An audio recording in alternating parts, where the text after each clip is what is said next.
Hey guys, it's Tink, avid bookworm and aspiring author, and today I'm going to be showing you my book haul for the first half of this year. So already this year I've bought or received 16 books. This is absolutely the most amount of books I've ever gotten in a year, probably more than the total amount of books I've received in the last 10 years. So yeah, I'm very, very lucky, and I also have a feeling I'm going to be getting some more books because I do celebrate Christmas, so yeah. Absolutely very, very blessed to have this many books this year. But yeah, if you've seen my previous video on my reading and writing goals, you'll know that I haven't been doing very good with my reading at the moment, but the book that I'm currently about to start reading is the second book in a series, and it's actually the first book that I got in this set of 16. I mean, technically it's not the first, as I got 8 books in one go and then I got 9 later. I know that doesn't add up to 16, but I did purchase a book for somebody else. So yeah, technically there is no first because I got 7 books for myself in the first go. Also, technically I did not buy them myself. I had received a gift card and I used the gift card to purchase these books. I did go $4 over the total amount, but I'm counting that as the book that I got for someone else. I paid for that rather than my own. So technically these books were gifted. Also, a lot of these books in this set of 7, a lot of them are the second or third in the series. So I'm not going to spoil the series for you, but what I am going to do is kind of give you a spoiler-free summary, or kind of just like, read the blurb to you guys, so that yeah, if you are interested in looking at these books or these series, you can go look at them without me spoiling them. But also it helps kind of like weed out the ones you don't want to read, which I think is super important if you are like me and don't have a lot of time to read, so you kind of want to weed out the books. I generally don't do that. I will read almost anything that you will give me. But the first 2 books on this first list are The Throne of Broken Gods and The Dawn of the Cursed Queen by Amber V. Nicole. So the first book in the series is the Book of Azrael. I have recently just finished it. I did buy these books before having finished the Book of Azrael, but I'm kind of glad I did. I did enjoy this book, and yeah, the synopsis is: where there are gods, there are also monsters. For 1,000 years, the ether world has known peace, until now. Many centuries ago, to save her dying sister, Diana made a deal with Caden, a monster far worse than any nightmare. Locked in servitude to him, she is forced to hunt down an ancient relic held by her most dangerous enemies, an army led by Samkiel, the World Ender. After the Gods' War, Samkiel hid from everything, denying his crown and deserting his people. Now, an attack on those he loves sends him back to the realm he never wished to return to, and into the sights of the enemy he'd hoped to forget. With every world at stake, Diana and Samkiel are forced to set aside their animosity and work together before all is lost. Now, I don't want to spoil anything with this book, but I will just say I definitely enjoyed it. I do have a few, minor, tiny questions I have about certain characters, the way they act and think, but I would say overall it's a very solid book. Again, I don't want to spoil it. If you're someone who doesn't like spice, I would say probably give this one a skip. It's a very good book, and I think you could have scenes where things were implied rather than stated, and it would still be equally as a good book. It just depends on whether or not you're tolerable to spice. I personally don't care if it's got spice or not. There are some books that I've read that the spice is too much. If you've seen the last video, you'll know that Lights Out I did read. A little bit too much for me, but if that's something that you don't mind, if there's spice in the book or not, yeah, I'd still give it a read. Very, very, very... I really want to say something, but I feel like it's going to spoil it. I will say the ending. I hate it, but the reason why I hate it is because of how it made me feel, not because of the writing. The writing is good. That's what I'll say without spoiling it. So yeah, that's the first 2 books I got, were the next 2 books in that series. I should keep reading because those are the books that are next in the series. There is a 4th book, and I didn't realize that when I was buying books, because otherwise I would have bought that 4th book instead of some of the other ones that are on this list. But speaking of other ones on this list, let's go to the next one, which is Bonds of Hercules. Now, I didn't realize this when I picked up the book and looked at it. This is the second book in a series. I am a little bit dumb. Sometimes I don't read these things, and sometimes they're not in the book. This time it wasn't me. So for the previous series, the Book of Azrael, it says on the book, book 1, book 2, so on and so forth. So I was like, great, fantastic. Like, I know these are the books I want to get. This one was on clearance and I had some money left over on the gift card. So I was like, oh, you know, let's get some books that are on clearance. Maybe I won't like them, maybe I will. Doesn't really matter to me. Another reason why I like to pick up books that maybe I won't necessarily like is that it'll actually help me be a better author, because I can identify what I don't like in the book. Maybe they use certain phrases, certain words, certain descriptions that I just don't like, or maybe they use writing styles or tropes or something like that that I don't like. So I can identify what I do or don't like. So I don't necessarily feel like buying a book that is not something I like is a good or a bad thing. It just means I'm able to learn from it and be a better author from identifying what I do and don't like within these books. Now, this one, I did not do any research into it. I just picked up, read the back of the book, went, oh, okay, cool. Like, that must be something at least decent.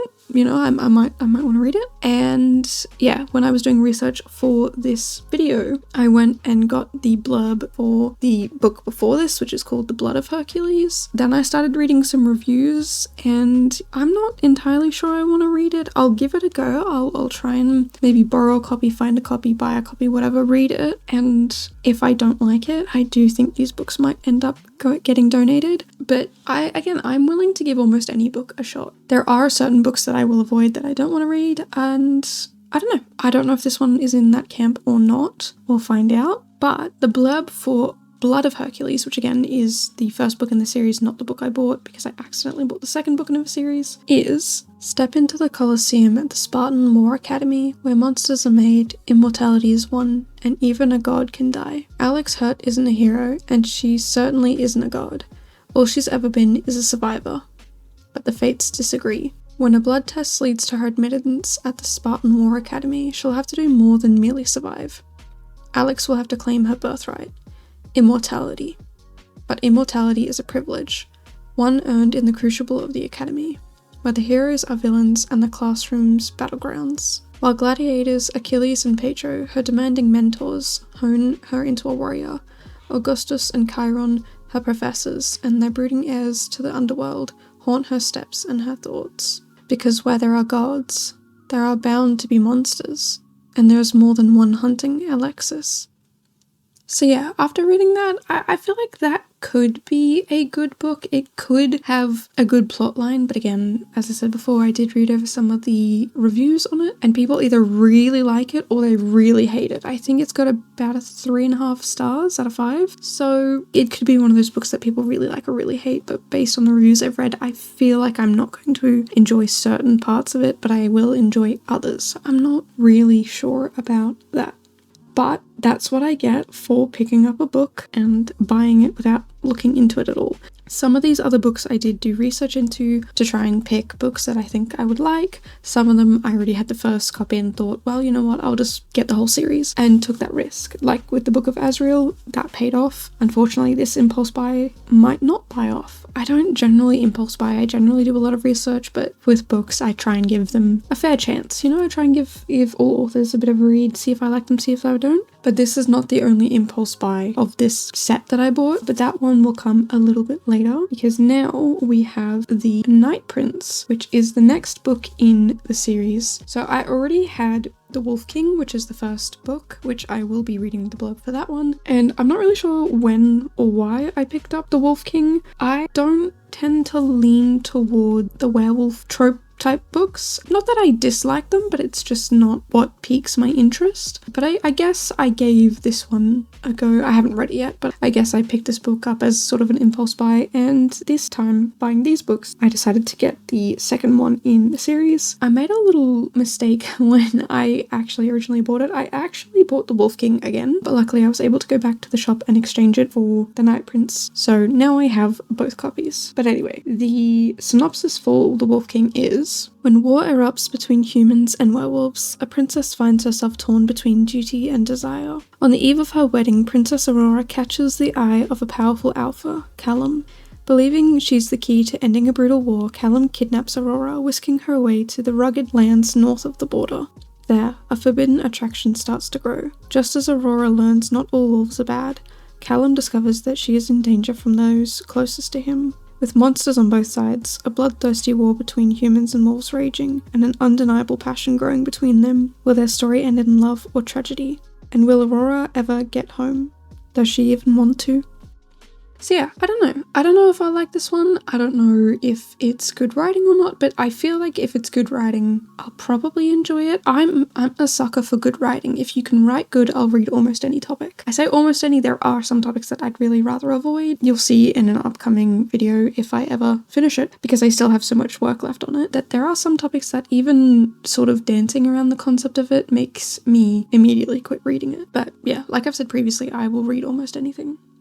The next book that I bought is actually one that I've heard people talk about. I've not honestly paid a lot of attention to what people have been saying specifically, but I've heard snippets of conversations where it has come up and people have had big feelings on it. And, you know, based on that, if people have big feelings and there's lots of debate about it, I'll give it a go, like I'll give it a read. And that is Red Rising. So yeah, I'm definitely interested in reading it, but when I read the blurb, initially I was like, absolutely not, I will not be reading that. And it's for the silliest reason there is. I am terrified of space, and this book occurs on Mars, so yeah. But anyway, the synopsis for Red Rising is: the Earth is dying. Darrow is a Red, a miner in the interior of Mars. His mission is to extract enough precious elements to one day tame the surface of the planet and allow humans to live on it. The Reds are humanity's last hope, or so it appears, until the day Darrow discovers it's all a lie. That Mars has been habitable and inhabited for generations by a class of people calling themselves the Golds. A class of people who look down at Darrow and his fellows as slave labour, to be exploited and worked to death without a second thought. Until the day Darrow, with the help of a mysterious group of rebels, disguises himself as a Gold and infiltrates their command school, intent on taking down his oppressors from the inside. But the command school is a battlefield, and Darrow isn't the only student with an agenda. So to me that sounds pretty interesting. I mean, other than the whole being terrified of space thing, if it was set on another planet that wasn't within our solar system, you know, a lot of books are set in other worlds, they're not Earth. But this one is more of an alternate universe where Earth still exists, but we're now in Mars. And the fact that like people had to go to Mars, that's space travel. I'm terrified of space travel. That's the only reason why I didn't want to read it. But I'm glad that I decided to kind of ignore that and get the book, because I don't know, it sounds really good to me. I'm kind of really excited for it. Now the next book, I'm not entirely sure if I'm excited for it. It was the other impulse buy of this list. The rest of the books I'd heard of or gotten recommendations for it, and this one, it was also on the clearance rack, and I thought, why not give it a go? And yeah, well, the synopsis is: what a pretty flower to keep locked in a big rocky tower. 19 years ago, I was plucked from the heart of a bloody massacre that spared nobody else. Small, fragile, an enigma. Now ward to a powerful high master who knows too much and says too little, I lead a simple life, never straying from the confines of an imaginary line I've drawn around the castle grounds. Stay within, never leave. Out there the monsters lurk. Inside I'm safe, though at a cost far greater than the blood I drip into a goblet daily. Toxic, unreciprocated love for a man who's utterly unavailable. My saviour, my protector, my almost executioner. I can't help but be enamoured with the arcane man who holds the power to pull my roots from the ground. When voracious beasts spill across the land and threaten to fray the fabric of my tailored existence, the petals of reality will peel back to reveal an ugly truth. But in a castle puddled with secrets, none are greater than the one I've kept from myself. No tower is tall enough to protect me from the horror that tore my life to shreds. The fact that it's in first person did throw me off a little bit, but I have read other books in first person that have done it really well. So again, I'm not going to not pick a book because of the fact that it's in first person. I'm going to give it a go, and if I don't like it, I'm not going to pursue this author. But that doesn't mean I'll also avoid other books that are in first person. It's just I want to make sure that the books that I do read that are in first person are of a quality that I will enjoy. Again, I have said this so many times already, but I want to try and give different authors a go. I want to try and read different things. I say different things. These are all like fantasy or romantasy or even, a little bit sci-fi. That's mainly what I read though, a bit into the fantasy. But again, I want to try and break out of that. I know a lot of these are all fantasy, but I've got some books on my TBR that are not fantasy. I've got authors who've probably never written a single fantasy thing in their life. I'm giving Stephen King books a chance. I've read a couple of his books here and there, but yeah, I want to try and, again, just find good authors in different genres so that I can start to explore those genres and then find the smaller authors within those genres if I end up liking said genre, if that makes sense. This is definitely not that. This video isn't. This video is basically mostly fantasy. But yeah, if you have any recommendations on non-fantasy books, please drop them down below. Or if you have fantasy books that are not book talk fantasy books, I would love to have them. My favorite series that I've ever read before, I mentioned this in the last video, is a series written by R.A. Salvatore. It's all based in a D&D world, and there's not really any romanticized relationships. There are relationships within the book, but there's no sort of explicit scenes or anything like that as far as I can remember. But yeah, that's that book. And the last one was a recommendation by a friend who read it and absolutely enjoyed it, and I'll take recommendations. I'll read it. If one person likes a book, I'll give it a go. And that book is Caraval, and the synopsis for it is: Welcome to Caraval, where nothing is quite what it seems. Scarlet has never left the tiny isle of Trisda, pining from afar for the wonder of Caraval, a once-a-year, week-long performance where the audience participates in the show. Caraval is magic, mystery, adventure. And for Scarlet and her beloved sister Tella, it represents freedom and an escape from their ruthless, abusive father. When the sisters' long-awaited invitations to Caraval finally arrive, it seems their dreams have come true. But no sooner have they arrived than Tella vanishes, kidnapped by the show's mastermind organizer, Legend. Scarlet has been told that everything that happens during Caraval is only an elaborate performance, but nonetheless she quickly becomes enmeshed in a dangerous game of love, magic, and heartbreak. And real or not, she must find Tella before the game is over and her sister disappears forever. What I really like about this is that it doesn't seem like there's any romance in the book. There could be, I have no idea. It does say dangerous game of love, but love is not romance all the time. It's clear from the synopsis here that the sisters love each other.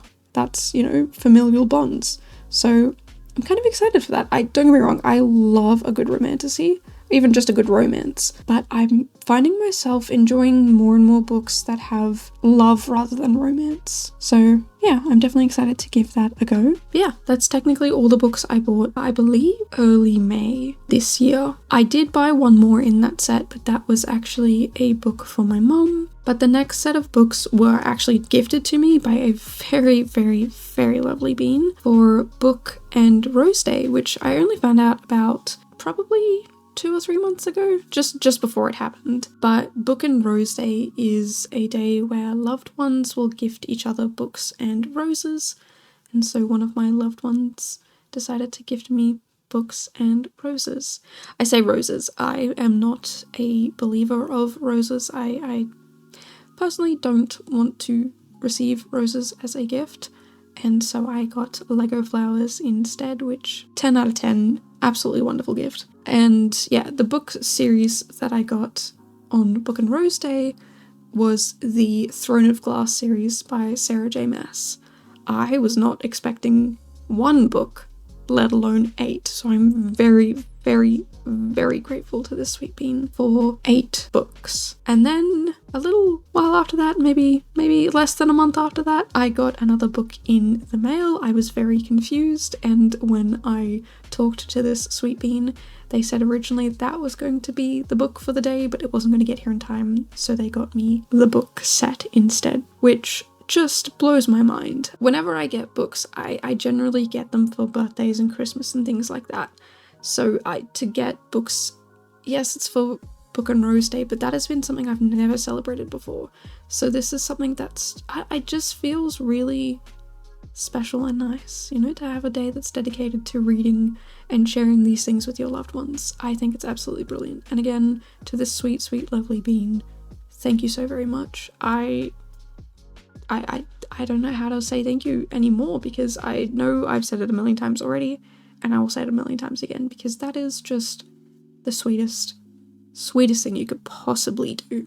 Now, for the Throne of Glass series, I'm not going to be reading the blurbs for all of the books because it is a series. I will just be reading the Throne of Glass blurb, which is actually the second book in the series, but technically the first book is a prequel book, and it starts with the second book. I hope that makes sense. And yeah, I'm very excited to get into read those books. But before I get carried away just rambling and ranting about how much I want to read and I'm not actually reading, let me tell you the blurb for Throne of Glass. Enter the realm, unleash the darkness, live the legend. In a land without magic, an assassin is summoned to the castle. Selena Sardothian has no love for the vicious king who rules from his throne of glass, but she has not come to kill him. She has come to win her freedom. If she defeats 23 murderers, thieves, and warriors in deadly competition, she will be released from prison to serve as the king's champion. But something rotten dwells in the castle, and it's there to kill. When her competitors start dying mysteriously one by one, Selena's fight for freedom becomes a fight for survival, and a desperate quest to root out the evil before it destroys her world and the people she's come to love. So I am very excited to read this series. I've read Sarah J. Maas before. I've read some of her other books, her other series, and I think she writes really well. I have also heard that this series has less smut in it, which is actually kind of preferable. Don't get me wrong, like I said before, I don't care if books have spice in it or not. I'm just finding myself enjoying books more when they focus on the plot and they don't fill the plot holes in with other holes being filled in.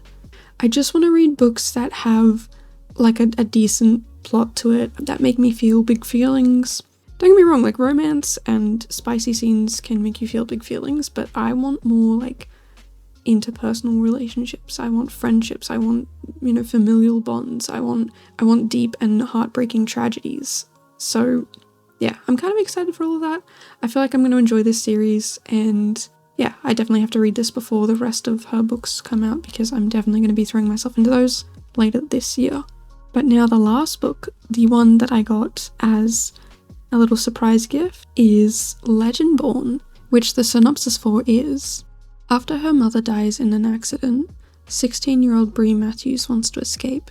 A residential program for bright high schoolers seems like the perfect opportunity, until she witnesses a magical attack her very first night on campus, a flying demon feeding on human energies, a secret society of so-called Legendborn that hunt the creatures down, a mysterious mage who calls himself a Merlin and who attempts, and fails, to wipe Bree's memory of everything she saw.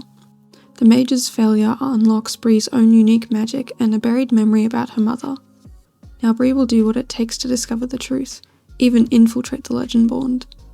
But when the Legendborn reveal themselves as the descendant of King Arthur's knights and foretell a magical war, Bree must decide how far she'll go for the truth. Should she use her magic to take the society down, or join the fight? So when I first saw this book, I wasn't going to initially pick it up. I don't know what it was that it didn't draw me in, but when I went back and reread it again, I was like, you know what, I'm gonna give this a go.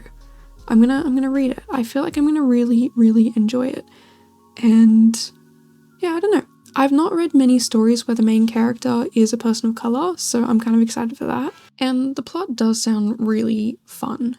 I don't know, it sounds like something that I would really enjoy reading. So yeah, very excited for that.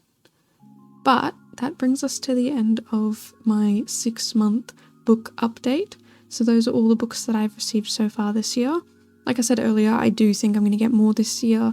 I know that my mum has kind of hinted at me getting a few books for Christmas, which I'm very excited for.